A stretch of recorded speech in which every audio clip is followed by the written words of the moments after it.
Hello. Hi, everybody. I am so happy to be here. I know nobody expected to see me actually on live. I brought my power center here, my husband, my king, because he was a really dear friend of Randy Weston's as well. So I have a really special show for you today. This is the inauguration of the new show called um, Eavesdropping. And the reason behind that is that we're going to bring people together who all knew a certain person, have them talk about that person, and then we're just going to eavesdrop. We're going to listen to their conversation. So before we get started, I have a very special guest that I'd like to bring on, and that is the widow of Randy Weston, Fatoumata. Hello, Fatou. Thank you so much for doing this today. For my king, the only one, Randy Weston. You know how much we love him. Yeah, I know that. Sure. Hey, Kepko. Hey, baby, how you doing? Fine, thank you. That's good. Okay, so Fatou, we've been down this road together for many years, and I know what Randy meant to you, and I know what the continent meant to Randy, and so this is very special for us to have an opportunity to honor him in this way. You know, it means an awful lot to me. So we are now going to go off, and I have a short video that I want to show to everyone. Can I say something before? Please do. Sure. Okay. Missing you, my dearest husband. Today is your truly filled with memories of happiness and tears, and of your birthday celebration that we shared together all these beautiful years. Happy birthday in heaven, my love. Oh, thank you. Thank you, Fatou. Thank you. I want to show a little video first, and then I'm going to introduce our guest today. It's about a 7-minute video, and then after which we will bring on our guests.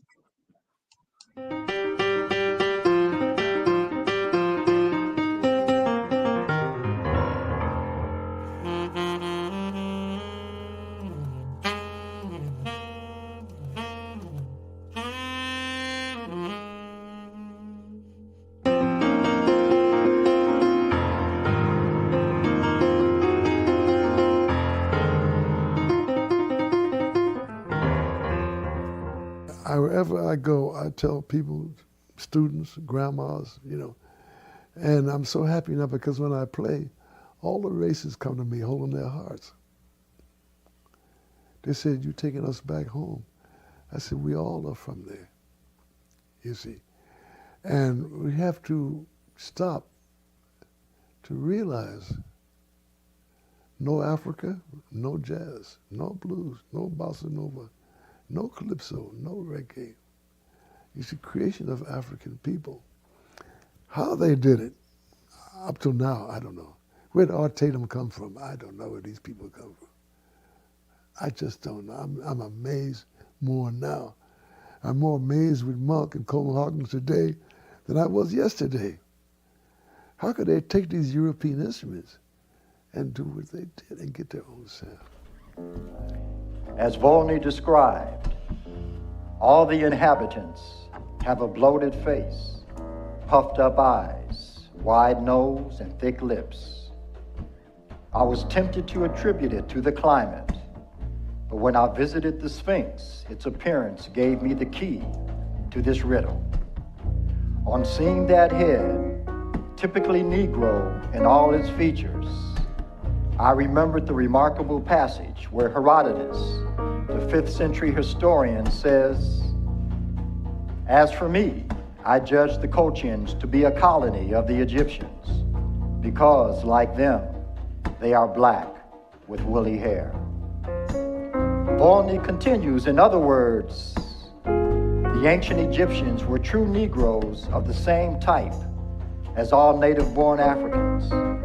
Just think that this race of black men today are slaves, and the object of our scorn is the very race to which we owe our arts, sciences, and even the use of speech.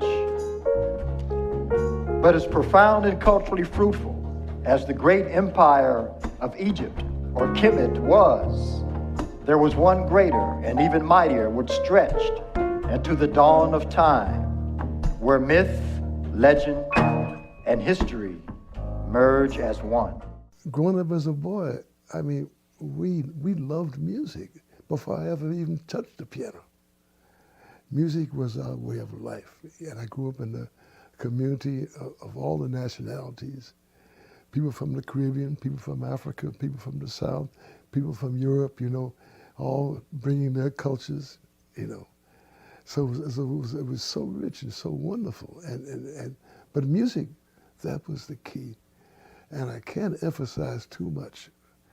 It was my mother and father. It was that generation that took us to here, to Ellington, who would bring the best music in the house. They would bring us spiritual or gospel or blues. And they weren't musicians, you see. So I wanted to find out, how could they know so much about music, never studying music and whatnot. But when you go to the motherland, the people of Africa are music. Music is the first language. It's how we survived slavery. It's how we survived many hardships. During the early 20s and 30s, when they were lynching black people in this country, your skin was no good, your hair, all the stereotype. But it was that music. Whether it was the black church on Sunday, where I had to be there every Sunday with my Virginia mama and that collection. Then during the week, I was with my Caribbean father. Panama, Jamaica, Proud, Marcus Garvey, Africa, all the time, you see. Plus, we would go to calypso dances, we go to Palladium. So, because everybody comes to New York, So it was wonderful because we were just surrounded with music, and there was no separation between the ages. There was no such thing as music for the young, no. In our way of growing up, music was for everybody. When Randy Weston plays the piano, I gotta move a 3-year-old or a 100-year-old.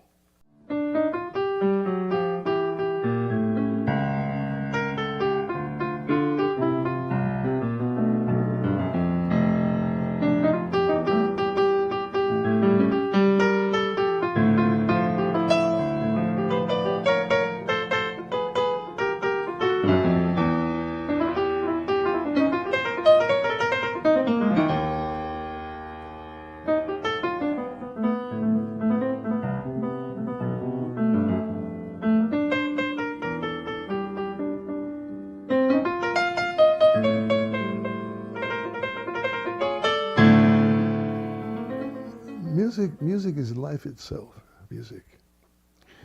And in ancient tradition, music was just as important, ancient civilization.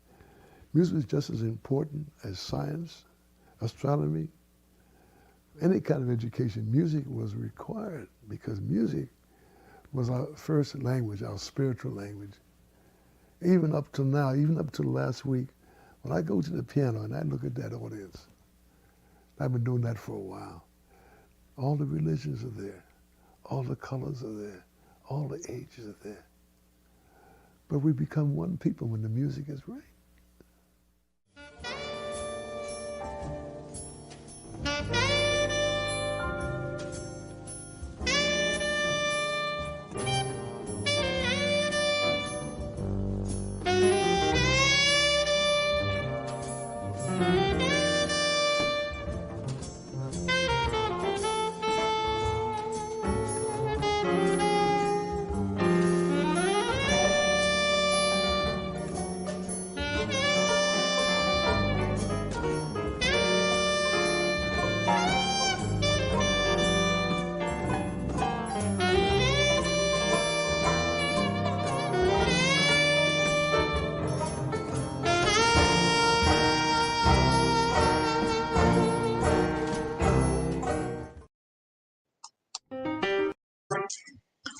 So, in the African tradition, we often ask for permission to speak from our elders. That's why I wanted to start out with Randy telling you who he is and what he's about. I'd like now to introduce you to four kings of the piano, and I want them to have a conversation among each other. We're just going to eavesdrop, we're going to listen in. It just so happens that I have worked professionally with three of the four people who are about to speak, and I'm so proud of that because they're just really kings on their instrument. So first I'd like to introduce you, and I'll bring them on one at a time, Monty Alexander, and then Rodney Kendricks, and then Elio Villafranca, and then Nduduzo Makhathini. And I'm going to listen in and please enjoy. How about Monty? How about you start us off? I think that you've got so many stories. I'd love for you to start us off, and then you guys just, go after it.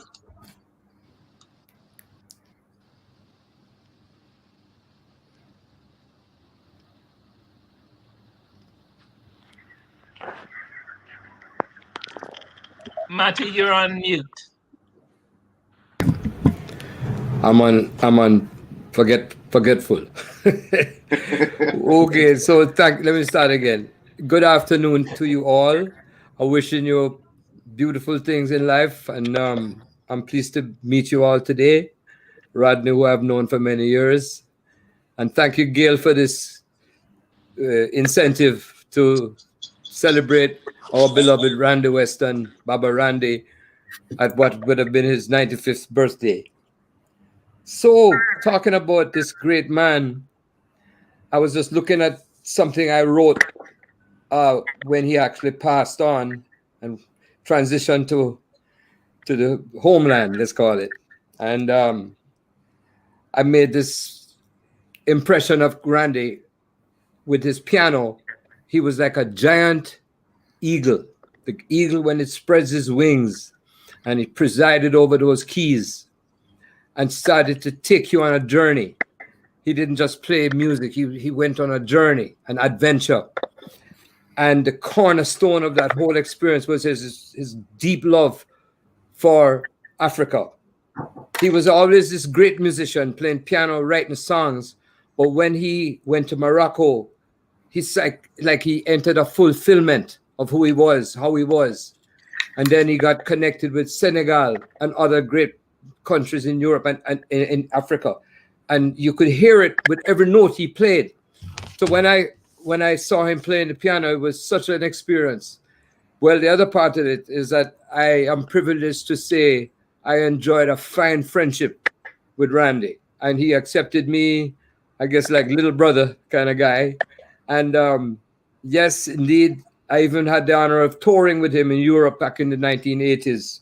We played in various concerts in Montreux, Switzerland, and he had a wonderful hand drummer with him from Ghana, Eric Asante. And I had a colleague of mine who's from Miami, Florida, with Bahamian heritage, Robert Thomas Jr. And they were the two grand pianos and the two African drummers. And we went at it and just had a wonderful experience. And that cemented our friendship. And I would see him through the years. And it was like a love session, because when he spoke with that passion for the music, for the legacy, and I realized he was indeed a forebearer of what Duke Ellington was bringing us. And then it went further down into Thelonious Monk. So he was not only keeping that legacy alive, but his feeling about the power of Africa, which, as he said in that video, and I felt this all my life, that's where the greatest of American music was born, from the African spirit and the rhythm. I come from Jamaica, and I knew about Marcus Garvey and what he gave to the heritage. And I found out from Randy that he and his parents, they were followers of Marcus Garvey. So he had a passion for Jamaica. So I also connected with him with this mutual appreciation for that heritage. So he's a man of some of his family were Panamanian and others were Jamaican. And he brought such a level of excellence to the Jamaican experience. He introduced Melba Liston, great musician, and maybe it was the other way around. Maybe Melba had been there and introduced Randy. It was one or the other. And Randy meant so much to the Jamaican experience. You know, you hear all the popular rhythms coming out of Jamaica. He had already connected with Count Ozzy, the Rastafarian musician. So his love of rhythm and the drums, it all came together. So as far as the human being that Randy, and I don't like to say was, Randy is, it was about love. There was this deep love for humanity, for all people, all groups, ethnic groups, everybody. He showed that in everything he said and did. And I just love this guy. He just was a super duper kind of person. And, you know, here I'm the short guy, Monty Alexander. And there's this, I even had a picture here. This is us playing in Montreux. I hold it up. There's a little guy and the giant eagle. There he is. And it's a proud memory. And our friendship was a beautiful one. And I met his dear wife, Fatou, who was from Senegal. And we just I don't know. All I can say is there's not enough words to talk about the magnificence of Randolph Weston, a Brooklyn brother. Yeah. Wow. That was beautiful. Thank Yeah, you. that was beautiful. I want to, first of all, say that it is an honor to be talking about Randy Weston with a master like Mr. Monty Alexander. You know, I had the pleasure of witnessing Randy's love for Monty and Monty's love for Randy. And I was really a child in the midst of giants, you know. It's real, you know, I'm just being real. And they were gracious enough and beautiful enough to invite me into that, you know. And Randy changed my life. You know, I started studying with him, and I have a great story. I don't know if it's going to be understood, but I'm going to say it. You know, I had a lesson with him. He had this big studio that he was renting out, and I walked in the studio, and I don't even know if he knew I was there. And he was playing when I walked in. And my previous teacher, or my teacher at that time, had told me how he experienced Monk and Duke and Bud Powell practicing in time.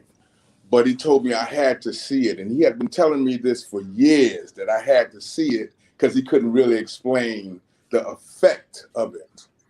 And so I walked in the studio and I sat down and I watched Randy practice in time, and I understood what it was immediately.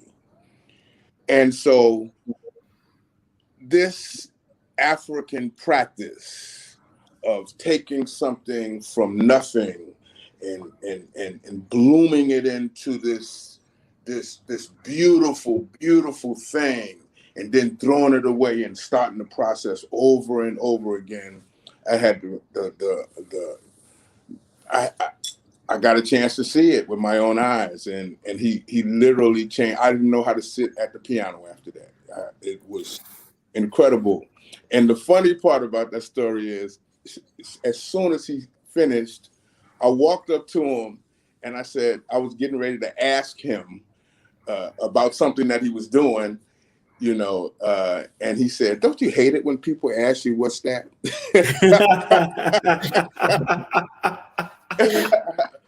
Yeah, he was a giant of a man, you know. He loved his community. He loved his people. He taught me about Africa and the contribution of Africa all over the globe. And he taught me that if you extract that contribution from anywhere, you will have absolutely nothing. And it was done with love. Yep. You understand me? It wasn't done with no malice. It was done with care. And it was just a fact. And for that reason, I love him. Beautiful. Oh man. Thank you. Yeah, so So I was born in Cuba, so I wasn't born in America. So I didn't really get to Randy's music until much later in my life. I was introduced to Randy's music by my one of my friends, Scott Thompson, who was my promoter at some point, publicist at some point. And then he introduced me to Randy because at the time that I was working with Jazz and Lincoln Center, I was doing this project that I called Letters to Mother Africa. Because it was a project that I coming from Cuba and being so in touch with the root of Afro-Cuban music, African music, all across the globe, I felt that I wanted to do something to reflect on American composers or performers who are actually in secret being writing to Africa. What I mean by in secret is not calling it "I'm writing to Africa," but the titles of the songs and their commitment to the music and to the roots would suggest to me that they were writing letters to Africa, right, to their mother. Yeah. So then I was working in that project, and then I wanted to talk to Randy because I wanted in my vision, so like Randy would be the perfect person or musician to kind of like to have two pianos. I have the vision of having two pianos at Jazz and Lincoln Center surrounded by this sonic environment of percussion and all kinds of African instruments and things like that. Unfortunately, that show didn't come to fruition because Randy, the time where the show was, he was doing something else somewhere else. But that started our beautiful relationship, and then I started visiting Randy to his house. That's when I met Fatouma, and then and Randy was like one of the things I was impressed. Like I was really impressed. He was such a giant person, but he was so gentle. Yep. Like even in the way he spoke, in the way he plays at the piano, in the way he tells you things, the way he shares the story. You always had to lean forward a little bit to kind of hear him, what he's saying, because and always loved his punctuation, his ending punctuation. You see, like I always waiting for that, right? Right. That, and then I always lean on, and then then I would go to his house, and then they, Fatouma himself, like they invited me to this beautiful party where I was introduced to the music from Morocco, and then play with the musicians and eat food and talk about music. It was just like a beautiful environment of things. And then through him, I met.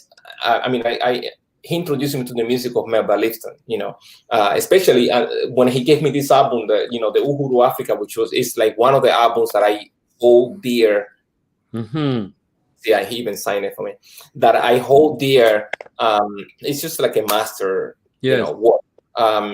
And then she always talk to my students about this music and how he brought so many different musicians, Clark Terry, and like it's just everybody's in there.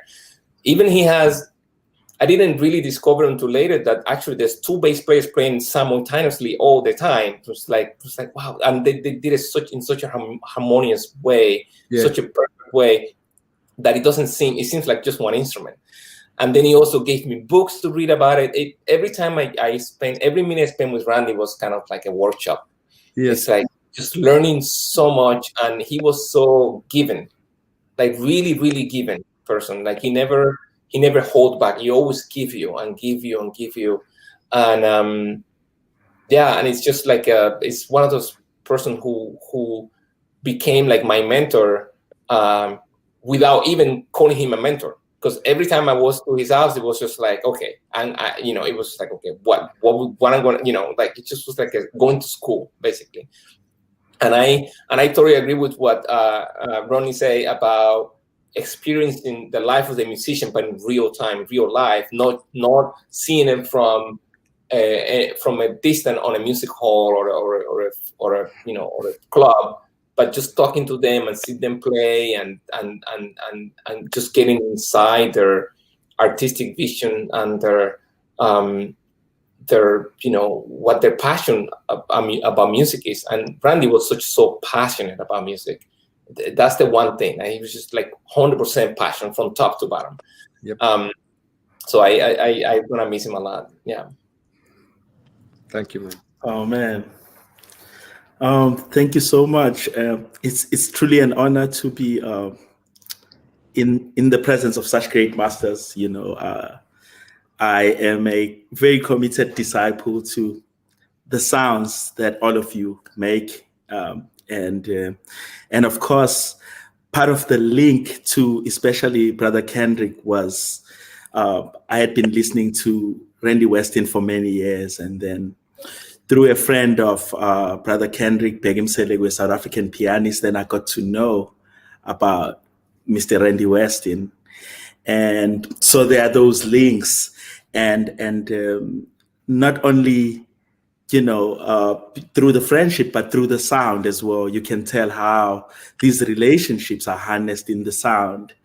I got to see Randy Weston once. It was in Dakar. I had gone to this festival where for the first time I met also a brother, Makhathini, and we were hanging out and we were talking backstage. And I remember when Baba Weston walked into this venue, everyone stood up. I had never seen that happen in Africa at least for a jazz musician and the so-called, kind of like American musician.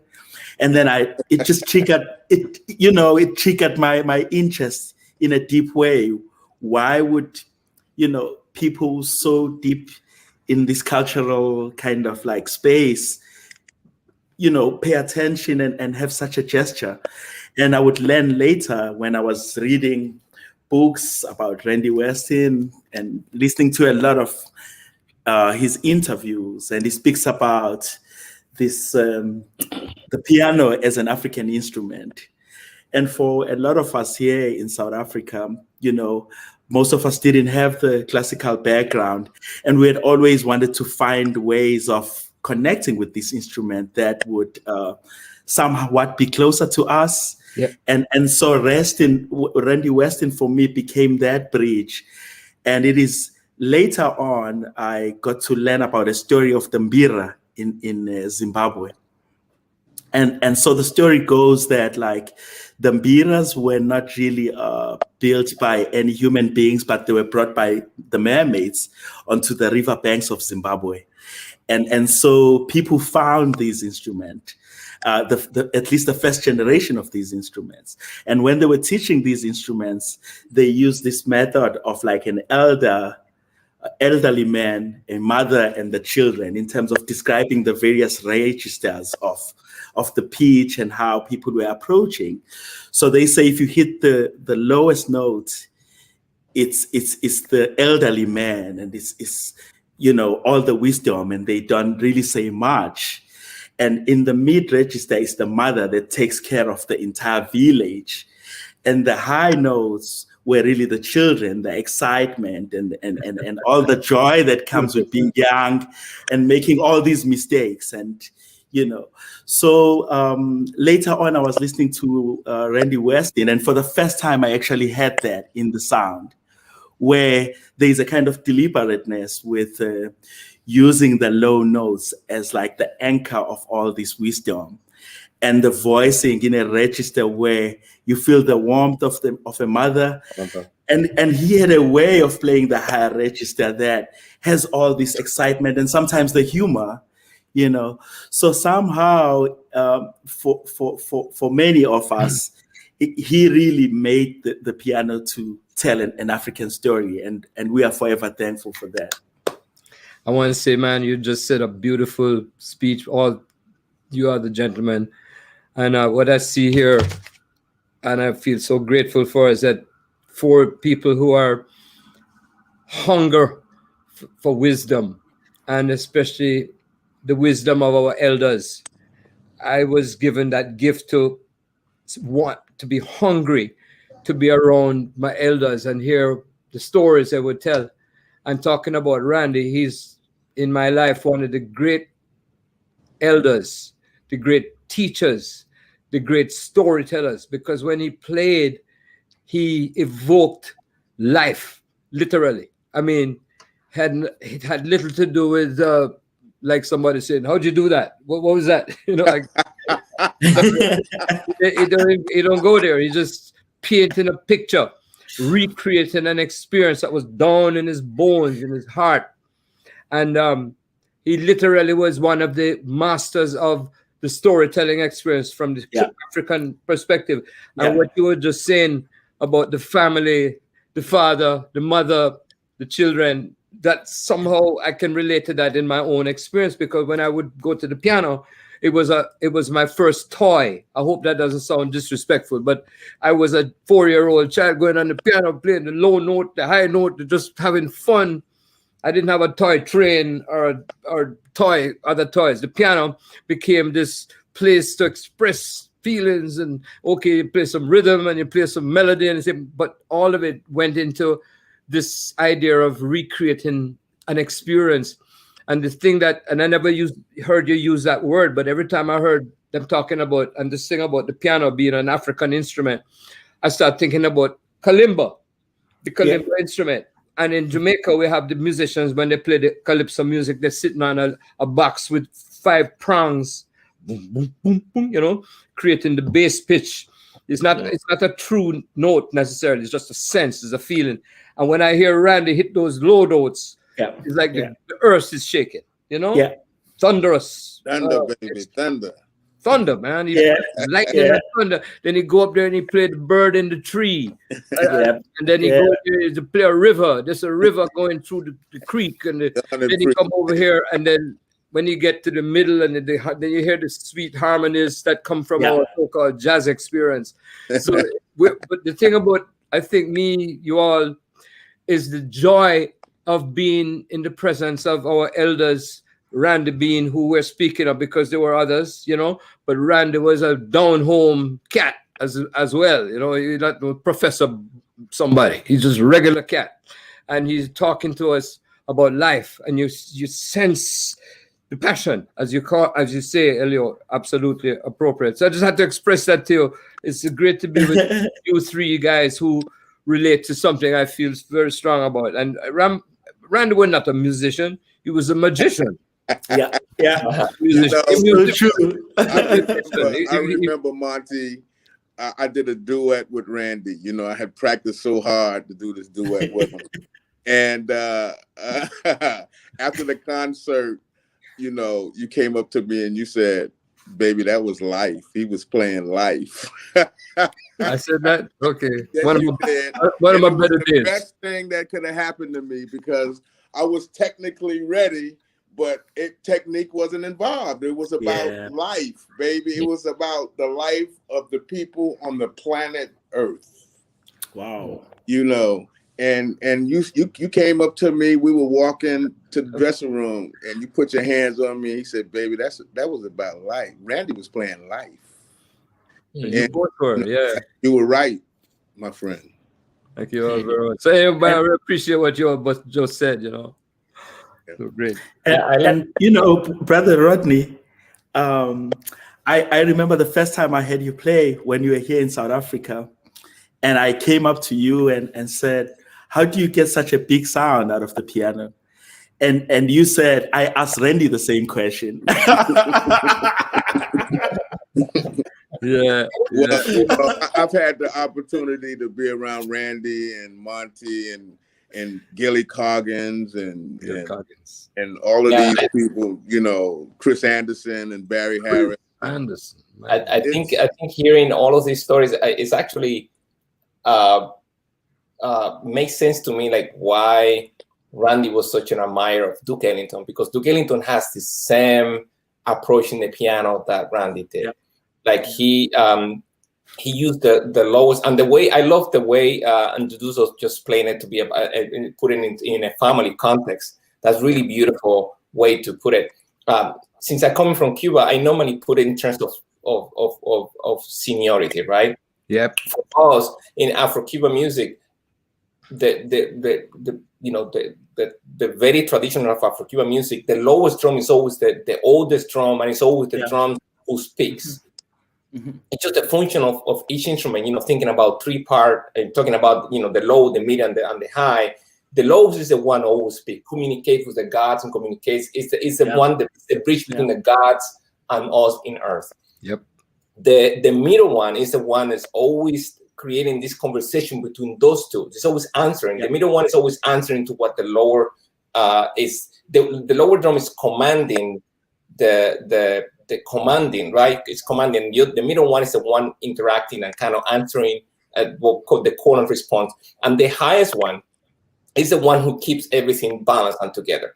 Just in a way, it's kind of like the same concept of family, how the role that everybody plays in the family, right? The kids are the one that keeps all the parents kind of like together, like balanced, kind of like put like you know, and then the mother being the one who's taking care of everything, the communicating between those two.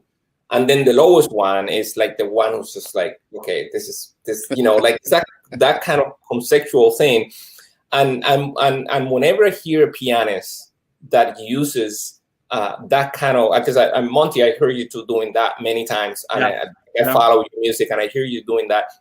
How when you treat the instrument with that kind of concept of that kind of understanding on the role of registers, and what each register would communicate in the music, and what effect it's going to create in the music, I think is always found like, okay, this is about the root of the music. This is about Africa. This is about the meaning of everything, right? Like and Randy was, like, as you said, Randy was such a master of that. And then when you hear Duke Ellington, I still hear the same thing. And like even Monk, I mean, all the masters of piano, they have this clear understanding, like, okay, this instrument has a life that is beyond the keys. It's a life that is about the spirituality of the whole thing, and also it has a purpose and the organization of it has a purpose. It's not just like a mathematical organization of it where you can pick and choose. It has something else, you know, rather than that. I think I wanna link to that idea that came up that Weston was playing live, and I think I've kind of felt that a lot. And I've always been particularly interested in his inclusion of percussion in an ensemble or just the African jam. You know, it's something that you don't find in a standard kind of like jazz trio, you know, but that inclusion for me says something about where he leans. And, you know, I have always thought of like jazz music as an African music art form. And of course, I also think a lot about displacement and what it means to remember something from the slightest echo and expound sounds from that kind of echo from elsewhere. So in listening to how he presents his music, there's always that echo for me that informs the bigger sounds. So also there's a way of thinking about nothingness towards like developing sounds all the way down to a note, you know? But that process, in many ways, I kind of feel like in the context of home here, would think of him as a diviner, as someone that speaks the language of the gods in a certain way. Amen. And that in a way, when I listen to him and actually watch these videos and stuff, it almost like I see a village again, you know, and like just because of the amount of kindness as well that he has towards everyone, and the warmth that you feel when you're listening to his groups, and so many of the things that I've been seeing are the principles that are very important in my upbringing. So I listen to him as a teacher, not of music, but of someone that teaches us how to find our roles in community and our functions within. So playing the piano as a role in a village, as opposed to a performance. So somehow I feel that there's a strong kind of leaning to African cultural concepts that inform the functions of each band member. I hear that a lot as well with Harper, you know, who I was fortunate to get to play with. And he told beautiful stories about his friend Weston. Billy Harper. Yes, Billy Harper. And that's the same kind of thing where he uses the register in a way that almost speaks to two dimensions, even within the horn. I mean, Chain was exploring the same thing. But I think there's something deeper that we can take from Weston that is not about the music, that is about life. Yes. Amen. Yeah. Thank you. It's just mind starts wandering into all these spiritual places because we're all saying that Randy is an extraordinary presence in our whole world, music, yes, but all these other aspects. So as I celebrate him today, first of all, the great love he had for everybody around him, the way I saw him interacting with everybody, with musicians, and you use the word kindness. Kindness was a all the time thing. I can't imagine Randy getting mad, but I guess he got mad. We're all human beings, right? And I just saw him, just like I said, the giant eagle, just spreading joy and love, and just and it's not intellectual. That's not the right word for it. It's just that old wisdom that comes from the earth and the trees. That and the piano was his voice, and he had that and there aren't very, very many musicians that I've come across that did music that and Duke without question was one of the great guys, and I have a few other in my mind when I talk about, but Randy was right in there, and his great respect for the lineage, where the music started, Mm-hmm. I mean, we talk about Nat Cole on the piano. We talk about all the different ways about the piano because, there's not this thing about only one way. There's a whole bunch of ways, but the way that always connected me was, the African spirit coming in the music. And as a kid growing up, I was exposed to all the rhythms, and even as close as we are to Cuba is a kind of different series of the way the Jamaican people want to dance as opposed to the people because about dancing. The dance, if you can't dance to this music, something wrong. That's been when I get what you call critical, which is I don't like when I see myself doing that.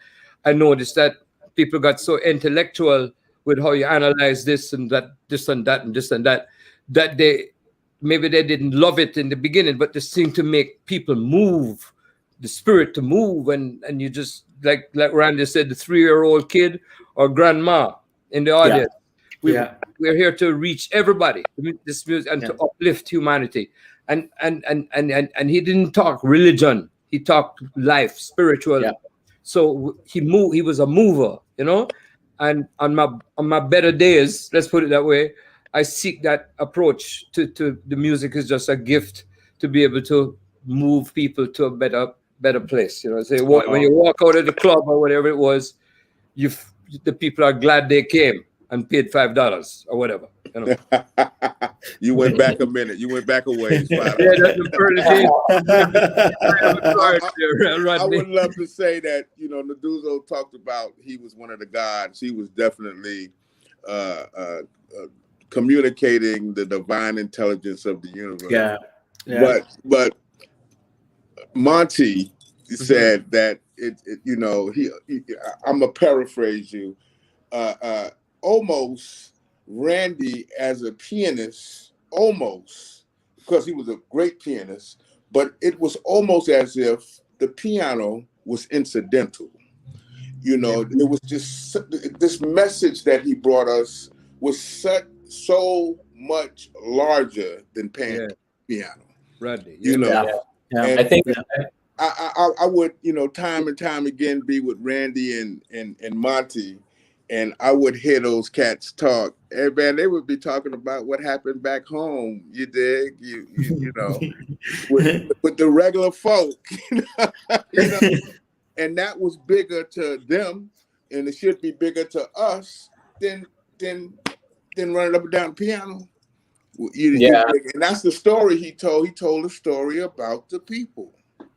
Yeah, he saw music actually. I think probably it's been said in different ways, but I think he saw music as a healing thing. Like he totally whenever he got into the stage was like, I'm gonna heal these people. Like he saw music as the best healing.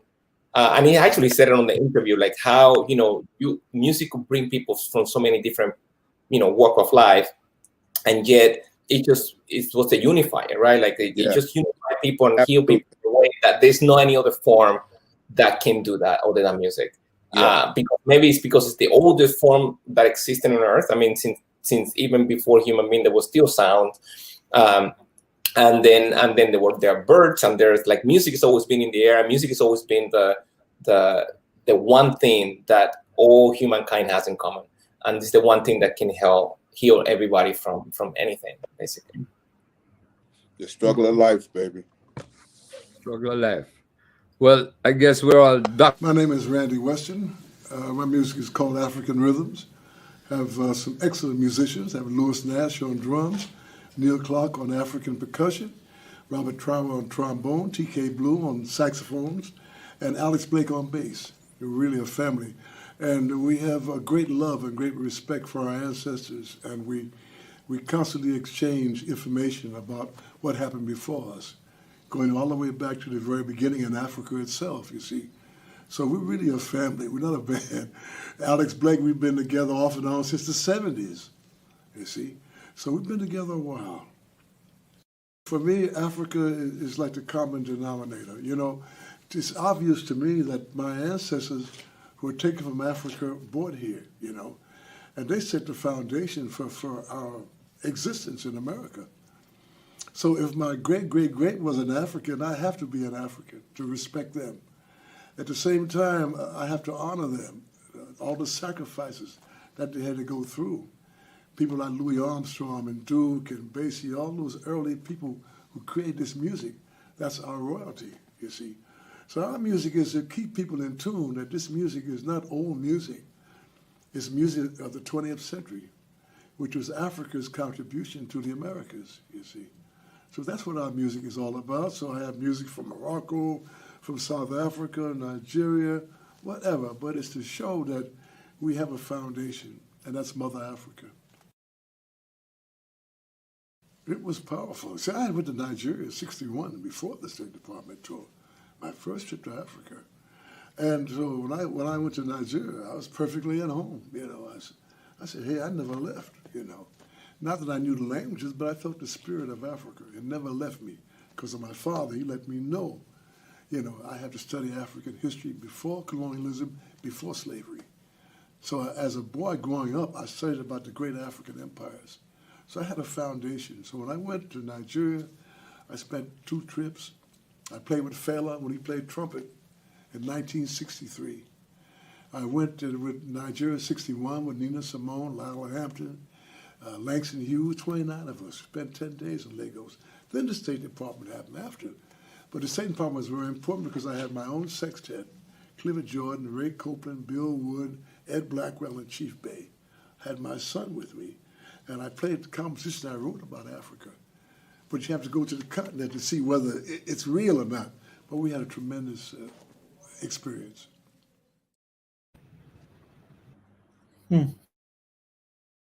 James Reese Europe, the first ones to bring jazz to France during the First World War. They fought during the war as soldiers. Carnegie Hall, 1912, and 150 musicians, 10 pianos. He was the creator with Irene and Vernon Castle of the Foxtrot. So he was an amazing figure. And he got musicians to join the U.S. Army during the First World War. And they fought the Germans during the day. They were decorated by the French army. And they brought this music the French had never heard before that we call jazz. So a very important figure. So what we do with our music is to let the people know that this music is our culture. It's not just music, it's our culture. It's our way of life. And to understand it better, we have to go back as far as we can to understand what we have, where it comes from. In other words, we're standing on the shoulders of our ancestors. I mean, they were very close. Noble was a great singer. Noble was a sergeant in the Army with James Reese Europe, you see. U.B. Blake was also, that generation was very powerful people because they created something that never happened before, you see. So for me, that's our royalty, yeah. We're very lucky because, you see, going back to our parents again, our mother and fathers, they're the ones who took us to hear Duke Ellington and Count Basie and Billie Holiday. They would bring spirituals in the house. We studied European classical music on the piano. They would bring calypso. So our parents, growing up in Bed-Stuy and Brooklyn, not just only my people, but they would bring all kinds of music. So they weren't in categories like today. He said, all the music is ours. So we go to Palladium and hang out, had to be in a black church every Sunday, had blues bands on the corner, but that was all us. You see, because they knew it was all our music, you see. And they were wonderful, and that's our foundation. Plus, they made me take music lessons, my dad. You see, so they gave us a beautiful foundation. And in addition, despite all the racism against our people, they kept us very spiritual. Well, Duke Ellington, he had an orchestral concept on the piano. The piano was an orchestra for him, you know. And so everything came out of that piano. So he was a great pianist. I have some 1928 Duke when he's playing stride piano, but he changed his way of playing to accompany the orchestra. He was the most amazing human being I've ever encountered. And not only his music, but everything he did, everything he wrote, you heard the blues underneath. And the blues is the language of African people, you see?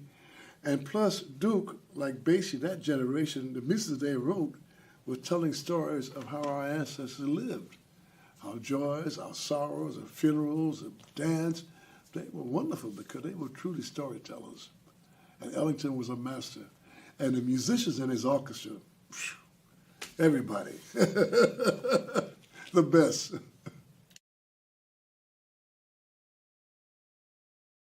I heard her first with Dizzy Gillespie.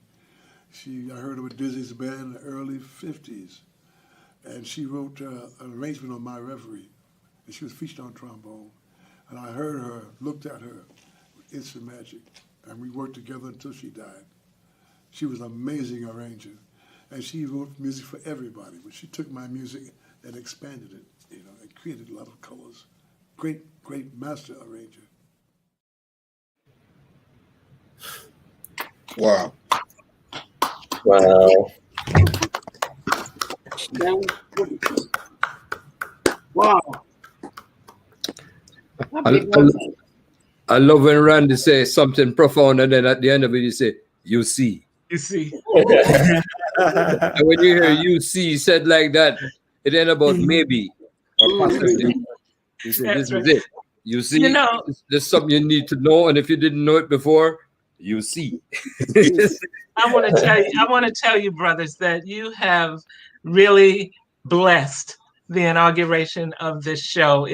It's eavesdropping has just been wonderful because you've been just talking so wonderfully and lovingly about Randy. And I really would like for each one of you to just spend a minute to just close out, say what you feel about Randy, and send us on our way. I'm going to ask my husband, who is also, okay, you can say something there before they do. I just wanted to say one thing. My father and his uncle, James, every time I saw my father, he would light up. I mean, he would look at me with such love. And every time I saw my Uncle James, he would look at me with such love. And the next time that happened in my life, it was Randy Weston. I mean, I would just, when I see him, and he look at me and look like, he just said, man, I love you so much. Yeah. Because that's what my dad and my father, and that's what I always remembered about Randy. When he looked at me, I said, man, somebody loved me. Yeah, man. That's all I wanted to say. Thank you. Okay, let's start with Monty. Just some parting words, and then we will end. You all have really blessed this eavesdropping. I thank you so much. Well, from the standpoint of blessing, my life was blessed to come across this giant of a human being. And I think of Randy, I don't have the words to say, man, that guy was like come from somewhere magical, but he come with all this human way about him and larger than life. You can't pin it down. You can't even, it's one of those people you can't explain but there's this beautiful quality. And you heard him say all the things he did in these little commentary videos. But he was larger than life, you know, one of those, and that's where the word giant comes in, you know. So he's a great musician and a great man, great human being whose main point, Africa, yes, but love. You know, it turned a negative into a positive. And he was like one of them people, put that smile on you, it's all over. So, Rodney, thank you, Monty. Rodney. There's not too much to say. He said it. He was a king. I thank him for introducing me to so many of the artists that he loved. Like, well, I knew Monty before him, but to see them interact, I thank him for introducing me to people like Amiri Barak and Emilio Cruz and just so many different artists that didn't particularly play music, but they played whatever they played in terms of painting and poetry and turning me on to the books to read and being patient, man. He was certainly a father to me, and he means the world. He changed my whole life, and I thank him. And he's one of the ancestors that I want to say that, Walter Beach, he introduced me to you. And now I have my sons reading your books. So it continues to go. It continues to go and it continues to go. And I just love them. Yeah. So Randy, I think for me, it feels like it was like a much needed gift to us as a musician. In the same way it was Duke, in the same way it was Monk, in the same way it was, Train. It was a gift needed to us to keep evolving and to keep founding, the importance of keeping the roots of the music alive. Because, we live in a country where roots sometimes doesn't mean much. Everything is like what's the flashy and the newest thing, the most fashionable thing. This is a culture of recycling, right? We recycle everything, our font, and then even sometimes if we don't pay attention, we will be recycling our culture too, which it doesn't need to be. We need to really continue like the legacy of Randy of really looking at the foundation of the music, and we keep evolving, but without forgetting the respect that we have to pay to our ancestors and the foundation of our music, which is basically the foundation of ourselves. Amen. Well, I think I just want to thank everyone for creating this opportunity to reflect on such a great master, a great spirit, a great teacher. In many African traditions, it has been said that for an ancestor to stay alive in the ancestral realm, the ones that are living must continuously invoke their names. So there is a way in which sound features in a deep way in African traditions as a way of keeping our ancestors alive. So playing their songs, remembering them, chanting their names. So I'm thankful to be part of that process of making sure that our ancestors live. So I'm thankful. Thank you. Thank you. Beautiful. Monty, Rodney, Elio, Nduduzo, thank you so much. Oh, Fatou, we love you. Randy. Fatou, it's wonderful to see you today. And I say to Gail and Hebko, bless you both, because this was just not an idea. This was a marvelous moment to celebrate somebody we all loved. He's laughing up there. He's laughing up there.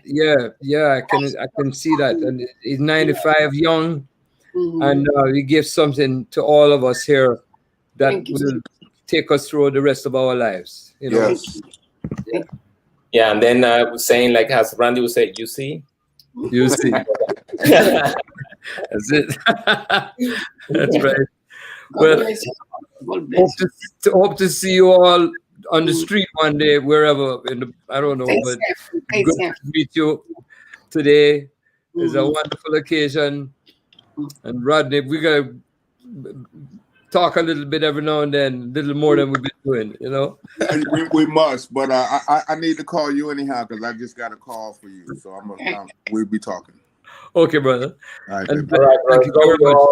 Thank you so much for everything. Thank you. Nduduzo. Thank you. Blessings, brother. Thank you all, man. And keep safe and wear the mask and all that stuff, you know? That's right. That's right. Keep it going.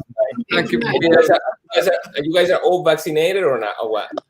I got the two of them. You know, I have to respect the few people that come along and say, I ain't doing that because they got a microchip in there and all that. So I was a kid and they said, I didn't even know the difference. Somebody said, take this injection. I said, I don't want no injection. It's called the polio vaccine. Polio, what that? And then I took it. Guess what? I never got the polio. So I recommend getting it rather than not. That's my exactly, absolutely, yeah. Likewise. And Nduduzo, what about you? Did they do it there too, or how the scenes are over there right now? Well, not yet. Only the health workers have gotten it yet. Okay. Hope it comes soon. It's good to do. And I think of you today. You're in Africa, in South Africa. Is that correct? That's yes. Well, I had the honor of being there on a few occasions, and I miss coming there. Oh, yes. I fell in love. Yeah, we headlined the festival together. I think 4 years ago when you were in Durban. Yeah, we played together. Oh, the Durban time, yeah. And I remember the Joburg time, and I remember Cape Town time, and all was memorable to be there. You know, met some of the good folks there. So, thank you very much. I guess that's it for now, right? Yeah. Thank you, guys. Peace and love. Thank you, Mama Futuma. Thank you. Thank you all. Enjoy my take some sun. Thank you, Brother Elio. Thank you. Brother Alexander. Thank you. Yes, sir. All right. Bye-bye. We'll see you in London sometime and do so. Bye. Where's Gail?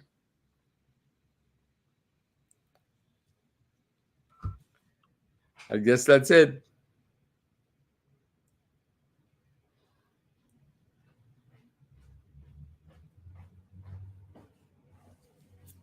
I don't know. Yeah, I guess the mutation.